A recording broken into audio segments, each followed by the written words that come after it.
সবজির বাজারে আগুন, লাফিয়ে লাফিয়ে বাড়ছে দাম। ব্যবসায়ীদের অজুহাত, বন্যা করোনার অযৌক্তিক বলছেন ভোক্তারা।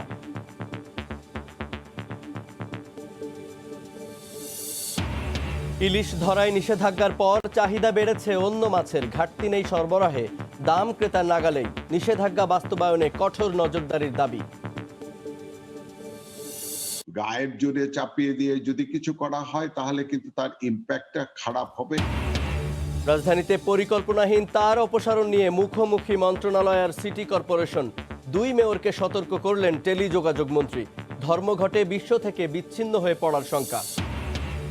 দীর্ঘদিনের নিষেধাজ্ঞার পর রাঙ্গামাটিতে পর্যটকের ভিড়। নাগরিক যান্ত্রিকতাকে পেছনে ফেলে প্রকৃতির সান্নিধ্য পেতে ছুটে আসছেন ভ্রমণ পিপাসুরা। এবং কাতারে জমি কিনলেই পাবে স্থায়ী নাগরিকত্ব। সুযোগ নিতে পারবেন বাংলাদেশি সহ বিদেশিরা। আবাসন খাতের উন্নয়নে এই উদ্যোগ।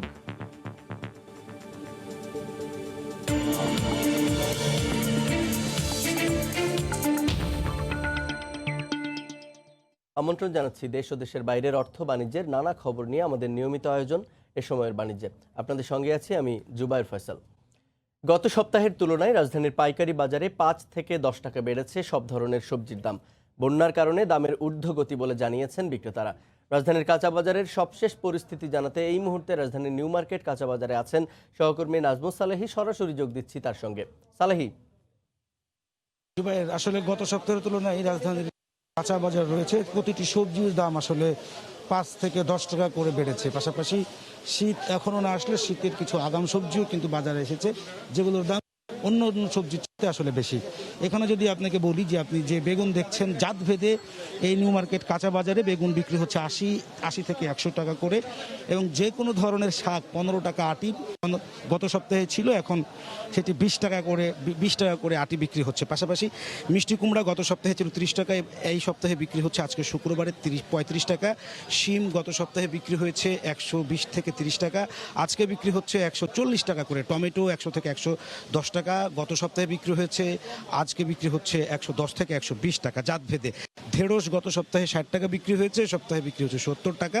বেগুন তো বললাম, আর পটল হচ্ছে 60 টাকা। তারা বলছেন যে গত সপ্তাহে পটল আসলে এমন দামই ছিল। মূলাও এই সপ্তাহে 60 টাকা কেজি বিক্রি হচ্ছে। তো রাজধানীর সবজি বাজারে যারা ক্রেতা যারা আসছেন তারা বলছেন যে গত সপ্তাহের তুলনায় সব প্রায় সবজিতে 5 থেকে 10 টাকা, কোনো কোনো সবজি তার চাইতেও বেশি দামে আসলে বিক্রি হচ্ছে। তো যারা ব্যবসায়ী যারা আছেন তারা বলছেন যে বন্যার কারণে পানি উঠে, কৃষকের জমিতে পানি উঠে যাবার কারণে তাদের ফসল যেমন একদিকে নষ্ট হয়েছে, অন্যদিকে তারা শীতের সবজির যে প্রস্তুতি সেটাও নিতে পারছেন না। সুতরাং বাজারে সবজি সরবরাহের কিছুটা ঘাটতি থাকার কারণে এই ধরনের দাম আসলে তারতম্য হয়েছে গত সপ্তাহের তুলনায়। এবং তারা বলছেন যদি বন্যার পানি আরও কিছুটা দিন এইভাবে স্থায়ী হয় তাহলে আরও সবজির দাম লাফিয়ে লাফিয়ে আসলে বাড়বে। তবে যারা ক্রেতা সাধারণ তারা বলছেন যে প্রতি সপ্তাহে 5 থেকে 10 টাকা করে বাড়ছে, এবং বন্যার এই অজুহাত তারা আসলে মানতে নারাজ। তারা যেটা বলছেন যে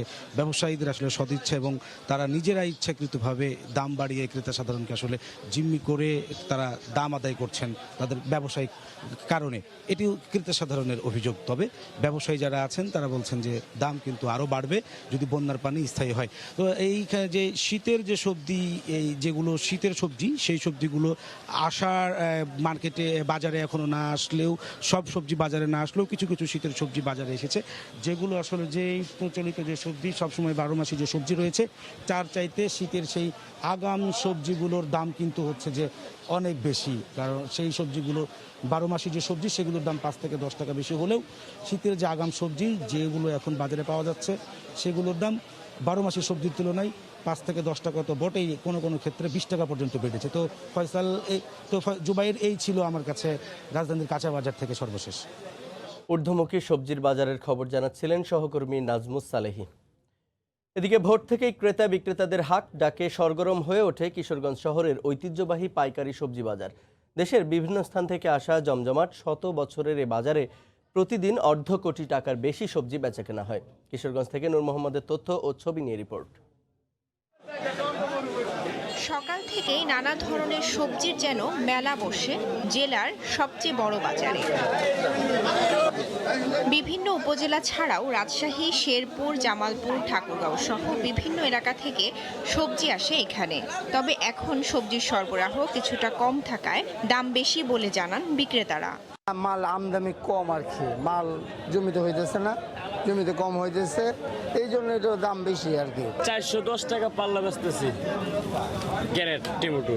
তারপরও খুশি ক্রেতা বিক্রেতা উভয়েই। পাইকারি দরে কেনা সবজি জেলার বিভিন্ন হাটবাজার ছাড়াও চলে যায় ঢাকা, চট্টগ্রাম সহ দেশের বিভিন্ন স্থানে। পাইকার পত্র কম, বেশি কিনা এই কারণে দুর্বল, মালের দাম বেশি।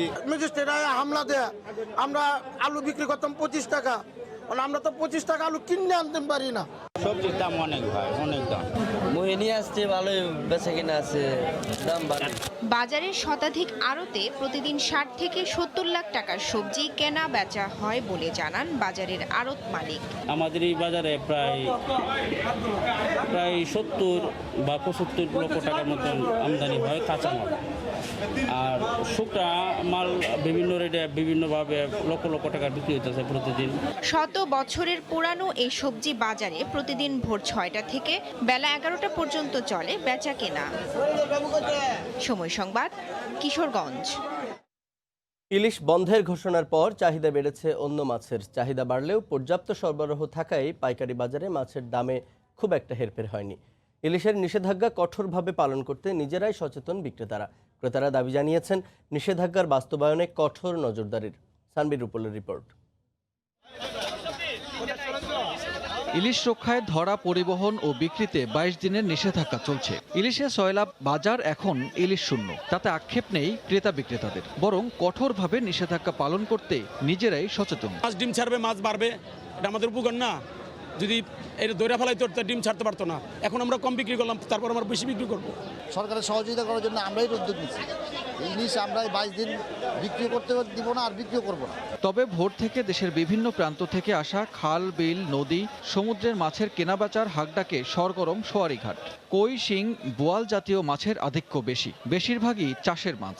আকার ভেদে মাছের দাম ভিন্ন ভিন্ন। অন্যান্য মাছের এই চাষের চাহিদা বাড়ছে, দাম অত না, দাম নাগালের মধ্যে আছে।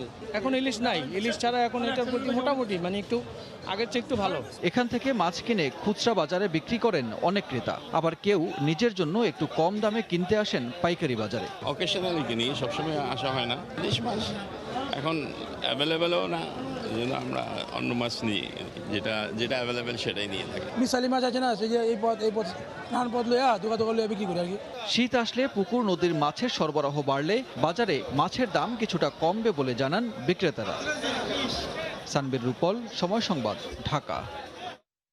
রাজধানীতে পরিকল্পনাহীন তার অপসারণ নিয়ে 2 মেয়রকে সতর্ক করেছেন ডাক ও টেলিযোগাযোগ মন্ত্রী মোস্তফা জব্বার।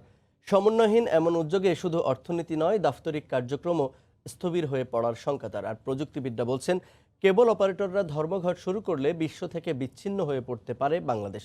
আলোচনার মাধ্যমে এই পরিকল্পনা বাস্তবায়নের আহ্বান জানিয়েছে সব পক্ষই। শুভ খানের রিপোর্ট।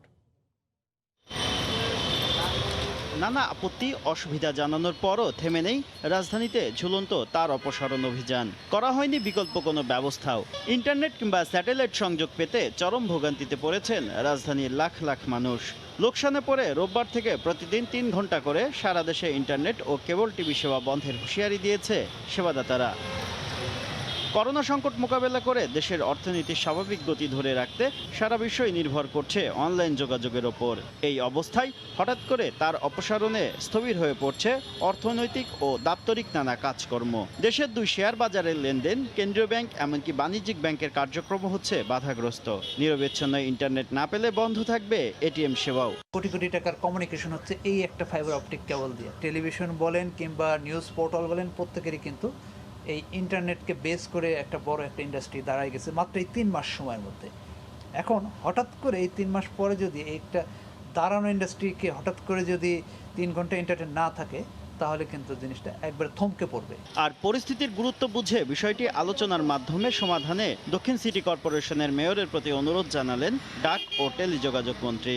গায়ের জোরে চাপিয়ে দিয়ে যদি কিছু করা হয় তাহলে কিন্তু তার ইম্প্যাক্টটা খারাপ হবে। এই মুহূর্তে যেন ইন্টারনেট এবং কেবল টেলিভিশন দুইটাই যেন সচল থাকে, বিষয়টি যেন মাননীয় মেয়র মহোদয় বিবেচনা করেন। 17 অক্টোবরের মধ্যে চলমান সমস্যা সমাধানে সিটি কর্পোরেশনকে সময়সীমা বেঁধে দিয়েছে ইন্টারনেট ও ডিশ সেবা প্রদানকারী দুটি সংগঠনের নেতারা। শুভ খান, সময় সংবাদ, ঢাকা। আজব ভ্যান গাড়ি, যার অবকাঠামো থাকলেও নেই ব্রেক, বেল ও প্যাডেল, তবু মালামাল পরিবহনে থাকে ব্যস্ত। দিনে পরিত্যক্ত মনে হলেও রাতের বেলায় এসব পরিবহনেই নির্ভর নিম্ন আয়ের হাজারো পরিবার। কাজল আব্দুল্লাহর রিপোর্ট। স্বাভাবিক চলাচল করলেও অন্যান্য ভ্যান গাড়ির মতো এসব ভ্যানের নেই বেল, প্যাডেল, ব্রেক। তবুও এভাবেই দিনের পর দিন ধরে রাজধানীর কারওয়ান বাজারে এসব পরিবহন চালিয়েই জীবন নির্বাহ করে শত শত শ্রমিক। চুরি যাওয়ার আশঙ্কায় নয়, নিজেদের সুবিধাতেই ব্রেক, প্যাডেল না রাখলেও পা দিয়েই ভ্যানের চলাচল ও গতি নিয়ন্ত্রণ করে চালকরা। দিনে ঘুম আর রাতে কর্মতৎপর এই শ্রমিকরা প্রতিটি ভ্যান 100 টাকায় ভাড়া নিয়ে প্রতি রাতে আয় করেন 400 থেকে 600 টাকা পর্যন্ত। ডাল সিজনে হয় মনে করেন 300-400, আর সিজনে হয় মনে করেন 700-800। দৈনিক 100 টাকা ভাড়া, চলে রাত্রে 3-4 ঘন্টা এরকম। মালপুরে ভাঙ্গে গেছে গা, তো এটা আমাকে লাগে না, আমাকে এক সাইডে চলে। বেলের কাজটা মুখ দিয়ে করি আর ব্রেকের কাজটা আমরা নিজেরা নিচে থাকি, এই কারণে আমাকে ব্রেকটা আমরা নিজেরাই করি। দিনের বেলা আনাচে কানাচে পরিত্যক্ত অবস্থায় পড়ে থাকলেও রাতের বেলা পণ্য পরিবহনের বড় মাধ্যম হয়ে ওঠে এই ভ্যানগুলো। এসব পরিবহনও চলে দুটি ভাগে, এক ভ্যান চালক ও দ্বিতীয় হকদার। হকদারের অধীনে থাকে প্রায় 15 থেকে 20 জন ভ্যান চালক। এক হকদারের আন্ডারে 15টা, 20টা, 50টা এরকম করে আছে। ইনকাম গাড়ি হাবুজ ধরো 1000, 1200, 800, 600 মানে মালা হাবুজ। ভ্যানের পাশাপাশি অনেকেই পণ্য পরিবহনে ব্যবহার করেন অটোরিকশা। কখনো অনাকাঙ্ক্ষিতভাবে প্রতারণার শিকারে ক্ষতিগ্রস্ত হয় অনেকেই। আমার 10 টাকা দিয়ে তুমি 3টা রশি নিয়ে আলুটাতে বাঁধা লাগবো, আমি রশি আনতে গেলাম, আয়া দেখে আমার রিক্সা নেই। এখানে আমি ঘুরে ঘুরে বহুত জায়গা দেখছিলাম, আমি আমার রিক্সা পাইলে। রাজধানীর পাইকারি বাজারে ট্রাক থেকে মালামাল খালাসে প্রতি রাতে এমন ভ্যান চলে প্রায় 5 শতাধিক। কাজল আব্দুল্লাহ, সময় সংবাদ, ঢাকা। দেখছেন এ সময়ের বাণিজ্য। 7 মাস বন্ধ থাকার পর আজ খুলছে দেশের সিনেমা হল। এই সিদ্ধান্তকে স্বাগত জানালেও নতুন সিনেমা মুক্তি নিয়ে সংশয়ে চলচ্চিত্র সংশ্লিষ্টরা। এছাড়া অর্ধেক আসন খালি রেখে খরচ মেটানো সম্ভব নয় বলে জানিয়েছেন হল মালিকরা। রং ফিরছে রূপালী পর্দায়। 7 মাসে একটিও সিনেমা মুক্তি না পাওয়া নিশ্চুপ সিনেমা পাড়ায় সাড়া মিলছে শুক্রবার বিকেলে। ফটকের ঝুলানো তালায় শুনশান হলে আবার জমবে সিনেমা প্রেমীদের আড্ডা। সিনেমা হল খোলার বিষয়ে এরই মধ্যে জারি হয়েছে প্রজ্ঞাপন। তবে শুরুতেই নতুন সিনেমা মুক্তি দিতে নারাজ প্রযোজনা সংস্থাগুলো। কেউ আর ছবিটা নতুন ছবি রিলিজ দিচ্ছে না, মানুষ চাচ্ছে যে মানুষ হলমুখে এটা কাটায় উঠতে অ্যাটলিস্ট 2-3 সপ্তাহ সময় লাগবে, যার ফলে পুরান ছবি দিয়েই সবাইকে হল শুরু করতে হবে। হল খুলে দেওয়ার সিদ্ধান্তকে সাধুবাদ জানালেও স্বাস্থ্যবিধি মেনে দর্শকের হলে আসা নিয়ে সংশয় নির্মাতারা। সিনেমা হলের স্বাস্থ্যবিধি মেনে সিনেমা হল খোলা হবে কিনা আমার যথেষ্ট সন্দেহ আছে সব কিছুতে। নতুন সিনেমা মুক্তি না দিয়ে হলের আসন সংখ্যার অর্ধেক খালি রেখে ব্যয় মেটানো সম্ভব নয় বলে সাফ জানিয়ে দিয়েছেন হল মালিকরা। ব্লকবাস্টার ছবি যদি না আসে, আমি মানে on behalf of Madhumita cinema hall, আমরা we not opening the hall. এদিকে প্রজ্ঞাপন জারির পরপরই প্রযোজক সমিতিতে 4টি নতুন সিনেমা মুক্তির জন্য আবেদন করেছেন প্রযোজকরা। মৌসুমী মৌ, সময় সংবাদ, ঢাকা। প্রাকৃতিক সৌন্দর্য, ঝর্ণা, লেক, ঝুলন্ত সেতু কি নেই চিরসবুজ পাহাড়ের জেলা রাঙামাটিতে? করোনাকালে দীর্ঘদিন পর নিষেধাজ্ঞা প্রত্যাহার করায় রাঙামাটিতে পর্যটকের ভিড় বাড়তে শুরু করেছে। তাই নাগরিক জীবনের যান্ত্রিকতাকে পেছনে ফেলে প্রকৃতির সান্নিধ্য পেতে ভ্রমণ পিপাসুরা ছুটে আসছেন। রাঙামাটি প্রতিনিধি হেফাজত সবুজের পাঠানো তথ্য ও ছবি নিয়ে রিপোর্ট। রাঙ্গামাটি শহর থেকেই 25 কিলোমিটার দূরে সুবলং ঝর্ণা। যন্ত্রচালিত নৌকা, লঞ্চ ফাইবার বোটে কাপ্তাই লেকের বুক চিরে যেতে লাগে 1.5 ঘন্টা। প্রতিদিন পর্যটকরা আসেন এই ঝর্ণার অপরূপ সৌন্দর্য দেখতে।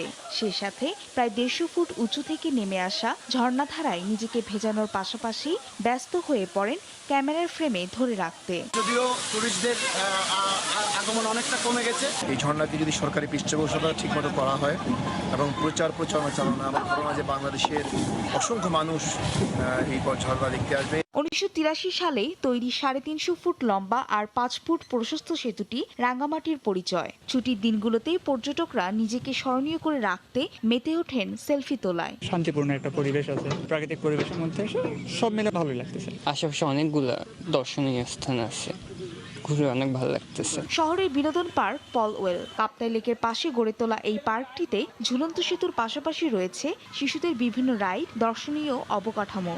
লেকের পাশে বসে খেতে খেতে উপভোগ করতে পারেন কাপ্তাই নীল জলরাশি আর দূরের সবুজে আচ্ছাদিত পাহাড়। বাচ্চাদের অনেক নতুন ধরনের রাইড যুক্ত হয়েছে। আমরা আসছি কায়াকিং করার জন্য, সব মিলে ভালোই লাগছে এনভায়রনমেন্টটা। দীর্ঘদিন পর করোনাকালে পর্যটকরা আসতে শুরু করায় উজ্জীবিত হোটেল ব্যবসায়ীরা। প্রচুর পর্যটক আসতেছে, এটা যদি আসে আমরা মোটামুটি লসটা কভার করতে পারবো। স্বাভাবিক সময়ে ছুটির দিনগুলোতে প্রতিদিন 20,000 পর্যটকের আগমন হলেও এখন 1,200-কেই সীমাবদ্ধ। সময় সংবাদ, রাঙ্গামাটি। চট্টগ্রামে দুদিনব্যাপী সাম্পান শোভাযাত্রা শুরু হয়েছে, সে খবর জানাতে কর্ণফুলী নদীর পাড়ে আছেন রিপোর্টার শফিকুল আলম। সরাসরি যোগ দিচ্ছি তার সঙ্গে।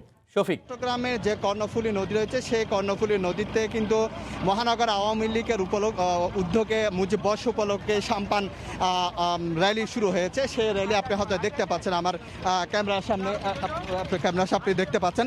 এখানে মহানগর আওয়ামী লীগের সাধারণ সম্পাদক আজম নাসির উদ্দিন এবং সভাপতি মাহতাবা উদ্দিন এবং তারা রয়েছে। মূলত এই র্যালিটি করা হয়েছে কর্ণফুলী নদীকে দূষণ এবং দখল মুক্ত করার জন্য কিন্তু এই র্যালিটি করা হয়েছে। এটি কিছুক্ষণ আগে শুরু হয়েছে। এখানে প্রায় 100-র মতো বেশি সাম্পান রয়েছে। সেই সাম্পানগুলোর মূল উদ্দেশ্য হচ্ছে এখানে যে কর্ণফুলী নদী যে দখল হচ্ছে, যে দূষণ হচ্ছে, সেই কর্ণফুলী নদীকে দখল এবং দূষণ মুক্ত থেকে রক্ষা করার জন্য কিন্তু এই আয়োজন করা হয়েছে এবং এই আয়োজনটি বেশ কয়েকদিন ধরে থাকবে। আজকে র্যালি হচ্ছে, আগামীকাল কিন্তু এখানে সাম্পান বাইচ হবে। এখানে আপনি হয়তো দেখতে পাচ্ছেন যে সামনে কর্ণফুলী দ্বিতীয় সেতু আপনি দেখতে পাচ্ছেন এবং এখানে যে কিছুক্ষণ আগেও কিন্তু আওয়ামী লীগের পক্ষ থেকে বলা হয়েছে তারা আর কোনো ধরনের ছাড় দিবে না। এবার মাঠেই নেমেছে কর্ণফুলী নদী দূষণ মুক্ত করার জন্য, কর্ণফুলী নদীর দখল মুক্ত করার জন্য আওয়ামী লীগের পক্ষ থেকে নানা আয়োজন করা হবে এবং তারা সেই আয়োজনের উদ্যোগ হিসেবে মুজিব বর্ষ উপলক্ষে আজকে এই র্যালি বের করা হয়েছে শত শত সাম্পানকে নিয়ে এবং নৌকা নিয়ে। এবং আগামীকাল কিন্তু এখানে প্রায় কয়েক হাজার সাম্পানদের তারা প্রতিযোগিতা হবে এবং সেই প্রতিযোগিতায় যারা জিতবে তাদেরকে বিভিন্ন পুরস্কার দেওয়া হবে।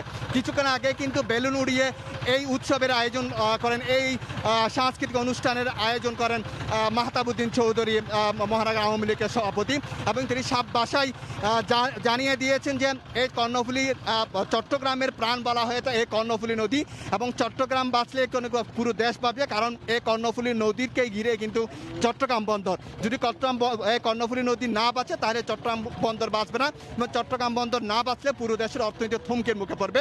সেই জন্য কিন্তু বারবার বলা হচ্ছে কিন্তু কর্ণফুলী উভয় পাশে যে দুই পাশে প্রায় 100 থেকে 150 ফুট পর্যন্ত বিভিন্ন দখলদাররা দখল করে নিয়েছেন, সেই দখল থেকে মুক্ত করার জন্য কিন্তু মূলত এই আয়োজন। এখানে বিভিন্ন সাংস্কৃতিক যে সংগঠনগুলো রয়েছে, বিশেষ করে চট্টগ্রাম গবেষণা সাংস্কৃতিক কেন্দ্রের যে ঊর্ধ্বতন কর্মকর্তারা রয়েছে তারাও কিন্তু এখানে এসেছেন এবং যারা নদী গবেষক রয়েছেন এবং নদী গবেষকরাও কিন্তু এখানে এসেছেন। সবার যৌথ উদ্যোগে কিন্তু এই কর্ণফুলী নদী দখল মুক্ত এবং দূষণ করার জন্য আজকের এই ব্যতিক্রমগামী আয়োজন। তারা এটাকে চাটগাঁয়া সংস্কৃতির অন্যতম যে বাহক, অন্যতম যে বিষয়, সেই বিষয়কে সামনে নিয়ে কিন্তু তারা এগিয়ে যাবেন এবং এখানে রাজনীতিক ব্যক্তিত্ব, সাংস্কৃতিক ব্যক্তি সবারই একটি উদ্দেশ্য কর্ণফুলীকে দখল মুক্ত রাখা, কর্ণফুলীকে দূষণ মুক্ত রাখা এবং তারই অংশ হিসাবে আজকের এই ব্যতিক্রমধর্মী এই সাম্পান র্যালি। আগামীকাল কিন্তু ঠিক বিকেল 3টার সময় এখানে সাম্পান যে বাইচ হবে, সেখানে প্রতিযোগিতা হবে, সেখানেই যারা আসবে তাদেরকে যারা বিজয়ীদের প্রতিযোগীদের পুরস্কার দেওয়া হবে। তো এই ছিল আমার কাছে সর্বশেষ তথ্য বলা যায় এবং আগামীকালের জন্য আমরা হয়তো অপেক্ষা থাকো। আগামীকাল 3টায় কিন্তু এখানে চট্টগ্রামের এই কর্ণফুলী নদী বুকে, অর্থাৎ চট্টগ্রামের প্রাণের বুকে কিন্তু আরেকটি উৎসব হবে, সেজন্য আমরা অপেক্ষায় থাকবো। কর্ণফুলী থেকে সাম্পান শোভাযাত্রার খবর জানাচ্ছিলেন। নানা সংকট কাটিয়ে ঘুরে দাঁড়াবার চেষ্টা করছেন বাগেরহাটের মৎস্য চাষিরা। প্রতিদিন সকালে গলদা, বাগদা ও বিভিন্ন প্রকার সাদা মাছ ঘেট থেকে ধরে বিক্রি করছেন স্থানীয় পাইকারি হাটে। আগের তুলনায় মাছের দাম কিছুটা কম হলেও দেশীয় সাদা মাছের চাহিদা রয়েছে বাজারে। মাছ চাষের জন্য উন্নত মানের খাবারের পাশাপাশি এ ব্যাপারে বাজার মনিটরিংয়ের দাবি জানিয়েছেন স্থানীয় জনপ্রতিনিধি। বাগেরহাট প্রতিনিধি আলী আকবর টুটুলের পাঠানো ছবি ও তথ্য নিয়ে রিপোর্ট। সাদা ও চিংড়ি মাছের জন্য অন্যতম জেলা বাগেরহাট। বিভিন্ন সময়ে প্রাকৃতিক দুর্যোগের ফলে নানা ক্ষতির মুখে পড়েন চাষিরা। ক্ষতি কাটিয়ে ওঠার চেষ্টা করছেন তারা। প্রতিদিন সকালে ঘের থেকে শ্রমিক দিয়ে মাছ ধরে স্থানীয় পাইকারি হাটে বাগদা, গলদা, রুই, কাতল সহ নানা প্রজাতির মাছ বিক্রি করছেন চাষিরা। মৎস্য চাষিরা বলছেন, মাছের ভালো মানের খাবার না পাওয়ায় ও খাদ্যের দাম বেশি হওয়ায় লাভ কম হচ্ছে। প্রাকৃতিক দুর্যোগ কাটিয়ে উঠে আমরা মাছের চাষ করি, কিন্তু আমাদের এখানে মাছের যে বাজারটা, আমরা ঠিকমতো মাছের বাজারটা পাই না। মাছের খাবার নিয়ে আমরা একটা বিশাল সংকটের ভিতরে আছি। রুই, কাতলা, চিতল, আপনার তেলাপুয়া, গ্লাস কাপ, বিভিন্ন জাত প্রজাতির মাছ আমরা এখানে চাষাবাদ করি। মাছের জন্য মানসম্মত খাদ্য উৎপাদনের পাশাপাশি সরকারি নজরদারির দাবি জানিয়েছেন স্থানীয় জনপ্রতিনিধি। খাবারের দাম দিন দিন বৃদ্ধি পাচ্ছে, কিন্তু চিংড়ি মাছের দাম সেই তুলনায় বৃদ্ধি পাচ্ছে না। সরকারের কাছে আমাদের দাবি, সরকার এই চিংড়ি মাছ শিল্পের জন্য একটি সুন্দর নীতিমালা তৈরি করবে। বাগেরহাট জেলায় ৮৪,০০০ মেট্রিক টন সাদা ও ৩১,০০০ মেট্রিক টন গলদা ও বাগদা চিংড়ি উৎপাদন হয়। কাতারের রিয়েল এস্টেট খাতকে লাভজনক ও অভিবাসীদের ব্যবসা বাণিজ্য সহজ করার সুবিধার্থে নতুন নতুন উদ্যোগ নিচ্ছে দেশটির প্রশাসন। কাতারের কিছু নির্ধারিত এলাকায় সম্পত্তি কিনলে কাতারি নাগরিকের স্পন্সর ছাড়াই সপরিবারে কাতার থাকার সুযোগ পাবেন বিদেশিরা। কাতার থেকে আনোয়ার হোসেন মামুনের পাঠানো তথ্য ও ছবিতে রিপোর্ট। ২০২২ সালের ফুটবল বিশ্বকাপ সফলভাবে আয়োজন করতে নানামুখী উদ্যোগ নিয়েছে কাতার। বিশ্বের বিভিন্ন দেশে নানা খাতে হাজার হাজার কোটি ডলার বিনিয়োগ করলেও নিজেদের দেশে কোনো বিদেশি নাগরিকদের বিনিয়োগের সুযোগ দেয়নি এতদিন। তবে মধ্যপ্রাচ্যের বিভিন্ন আরব দেশের প্রথা ভেঙে বিদেশিদের কাতারের সম্পত্তি কিনলে স্থায়ী ও অস্থায়ী নাগরিকত্ব দেওয়ার ঘোষণা দিয়েছে দেশটি। এমন উদ্যোগকে স্বাগত জানিয়েছেন প্রবাসী বাংলাদেশি ব্যবসায়ীরা। জায়গা কিনে ওনারা এখানে বাড়ি করতে পারবে, তো এইগুলো যদি হয় এটা আমাদের যারা প্রতিষ্ঠিত ব্যবসায়ী তারা সুযোগ সুবিধা পাবে। আমি আশা করি আমাদের বাংলাদেশি কমিউনিটির মধ্যে এমন অনেক লোক আছে যারা এই অভিবাসন প্রক্রিয়া এবং গ্রহণ করবে। শুধু বিনিয়োগ নয়, কাতারের রিয়েল এস্টেট খাতকে লাভজনক করতে অভিবাসীদের কাছে জমি বিক্রির সিদ্ধান্ত নিয়েছে বলে জানিয়েছে বাংলাদেশ দূতাবাস। বেশ কিছু এলাকায় বিদেশি নাগরিকদের যারা যাতে রিয়েল এস্টেট ক্রয় করতে পারে এবং জমি ক্রয় করতে পারে সেই সুযোগ দিয়েছে। সর্বোপরি এই পুরো বিষয়টা আমাদের বাংলাদেশ এবং কাতারের বাণিজ্যিক এবং বিনিয়োগ সম্পর্ক আরও জোরদার করার ক্ষেত্রে আরও সহায়ক হবে বলে আমি মনে করি।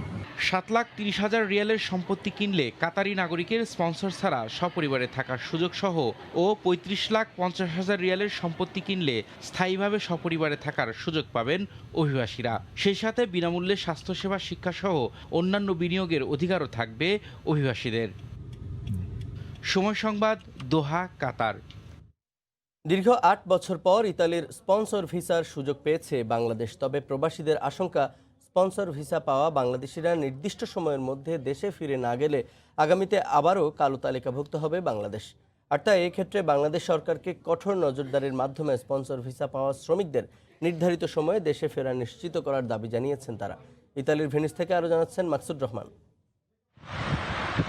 দীর্ঘ প্রায় 8 বছর পর বাংলাদেশিদের জন্য উন্মুক্ত করা হলো সিজনাল ইটালিয়ান ভিসার।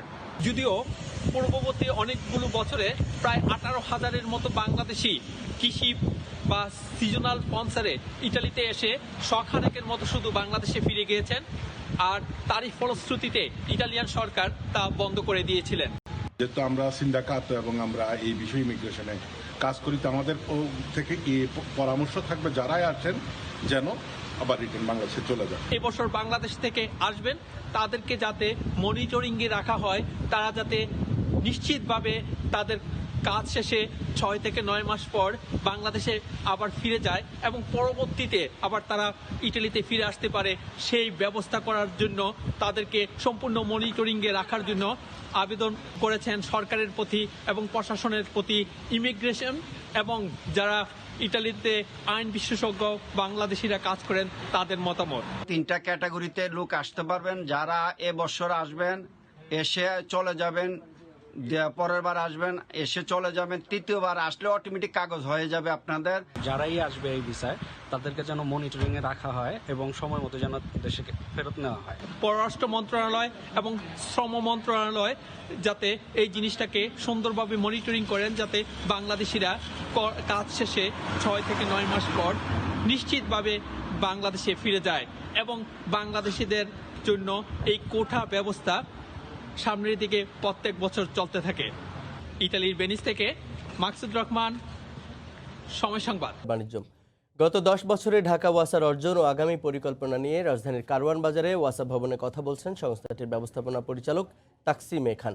সরাসরি চলে যাচ্ছে সেখানে। যথেষ্ট পরিমাণ যোগ্য প্রকৌশলী এবং ম্যানেজমেন্ট টিম আছে যারা বড় বড় মেগা প্রজেক্টগুলোকে হ্যান্ডেল করতে পারে, এবং এই সক্ষমতা আছে বলেই আজকে আমরা বিভিন্ন ঋণদাতা সংস্থাদের কাছ থেকে ঋণ পাচ্ছি। ঢাকা ওয়াসার একটা সময় ছিল 2010-9-8 যখন ঢাকা ওয়াসা ওয়াজ আ স্ট্রাইভিং ফর ইনভেস্টমেন্ট। আমাদের প্রয়োজন ছিল অনেক আমাদের উন্নয়নমূলক কাজ করার, কিন্তু আমাদের বৈদেশিক দাতা সংস্থা অর্থাৎ ডেভেলপমেন্ট পার্টনার, আমাদের উন্নয়ন সহযোগীরা আমাদেরকে কিন্তু ঋণ দিত না বা দেয়নি। কেন? আমাদের সক্ষমতার অভাব। এবং একটা সময় ছিল মাত্র $40 মিলিয়ন আমাদের এই সহায়তা ছিল। বর্তমানে সেটা 2 বিলিয়ন অর্থাৎ $2000 মিলিয়ন আমাদের এই অর্থনৈতিক সহায়তা আছে। শুধু এটাই, আবার এটার অর্থ এও না যে আমরা শুধু ঋণই নিচ্ছি। আমাদের দেয়ার যে ক্ষমতা, যেটা আমি বললাম সক্ষমতা অর্জন করা, আমরা কিন্তু টাকা ফেরত দেওয়ার সক্ষমতা অর্জন করেছি। আপনারা অনেকেই বোধহয় জানেন যে আমাদের বাংলাদেশ সরকার আমাদের ডিএসএল ডেপ্ট সার্ভিস লায়াবিলিটি হিসাবে আমাদের কাছ থেকে সমস্ত টাকাগুলোকে বছরের একটা কিস্তি করে দেয়। আমরা আমাদের সমস্ত ডেপ্ট সার্ভিস লায়াবিলিটি কিন্তু পরিশোধিত। এমনকি গত বছর আমরা 300 কোটি টাকা ডিএসএল বাংলাদেশ সরকারকে পে করেছি। তার মানে যেই সমস্ত ঋণগুলো নেওয়া হচ্ছে সেই ঋণের প্রতিদানে আমরা আমাদের কর্মের দ্বারা, কাজকর্মের দ্বারা সেই টাকাকে উদ্ধার করে আমরা আবার ফেরতও দিতে পারছি। কাজেই আমাদের সেই সক্ষমতাটা অর্জন হয়েছে, এবং এই সক্ষমতাটা অর্জন হয়েছে এই জন্য যে বাংলাদেশ সরকারের আজকে সক্ষমতা হয়েছে। মাননীয় প্রধানমন্ত্রী শেখ হাসিনা এই দেশকে সক্ষম একটা মধ্যমায়ের দেশে নিয়ে যাওয়ার প্রচেষ্টা নিচ্ছেন। আমরাও ওনার সেই ভিশনকে লক্ষ্য রেখে আমরা আমাদের সক্ষমতা অর্জন করেছি। আমরা আমাদের ভিশন যেটা নির্দিষ্ট করেছি, যেটা আমাদের লক্ষ্য, যেটা আসলে। বিশ্ব খাদ্য দিবস উপলক্ষে গণভবন থেকে হোটেল সোনারগাঁওয়ে আন্তর্জাতিক সেমিনারে ভিডিও কনফারেন্সে বক্তব্য রাখছেন প্রধানমন্ত্রী শেখ হাসিনা। সরাসরি চলে যাচ্ছে সেখানে। স্বাধীনতা অর্জনই নয়, তিনি চেয়েছিলেন বাংলাদেশের মানুষের ভাগ্য পরিবর্তন করতে। তিনি যে দেশ স্বাধীন করেছিলেন, এদেশের মানুষ একবেলা খাবার জোটাতে কষ্ট পেত। ক্ষুধা, দারিদ্রতা তাদের নিত্যসঙ্গী ছিল। তাদের ভাগ্য পরিবর্তনটাই ছিল জাতির পিতার একমাত্র লক্ষ্য। তাই তিনি 72 সালের 10ই জানুয়ারি ঐতিহাসিক ভাষণে, অর্থাৎ তিনি যখন পাকিস্তানি কারাগার থেকে বন্দিমুক্ত হয়ে ফিরে আসেন, তখন যে ভাষণ দিয়েছেন সেখানেই তিনি বলেছিলেন, আমি কোট করছি, যে আমার জীবনের একমাত্র কামনা বাংলাদেশের মানুষ যেন খাদ্য পায়, আশ্রয় পায়, উন্নত জীবনের অধিকারী হয়। এই লক্ষ্য নিয়ে তিনি যাত্রা শুরু করেন যুদ্ধ বিধ্বস্ত বাংলাদেশ গড়ে তোলা।